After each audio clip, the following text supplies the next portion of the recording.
मित्रांनो, तुमची ही कामं पूर्ण होत नाही किंवा तुमच्या कामात विघ्न येतात, तर तुम्ही हे काम करायला पाहिजे. मित्रांनो, भरपूर वेळेस आपण खूप प्रयत्न करतो बिझनेसमध्ये, शिक्षणामध्ये किंवा नोकरी करण्यात किंवा फॅमिलीमध्ये. आपण बऱ्याचशा गोष्टी किंवा पर्सनल काही आपल्या गोष्टी असतील, आपण खूप प्रयत्न करतो, खूप धडपड करतो, धावपळ करतो. पण काही ना काही कुठेतरी चुकतं. आपले कामं ते पूर्ण होत नाही. मग रिलेशनशिपमध्ये असतील, परिवारामध्ये असतील, बिझनेसमध्ये असतील, शिक्षणात असतील किंवा नोकरीत असतील.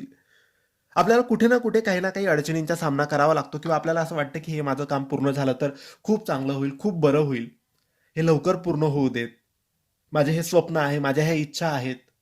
आणि नेहमी काही ना काही विघ्न, काही ना काही अडचणी येतात. तर त्यावेळेस तुम्ही काय करायचं आहे, जवळच्या स्वामींच्या केंद्रात किंवा मठात जायचं आहे आणि शक्य नसेल तर स्वतःच्या घरी स्वामींच्या फोटो आणि मूर्ती असेल तर त्यांच्या समोर बसायचं आहे. वेळ तुम्ही ठरवा.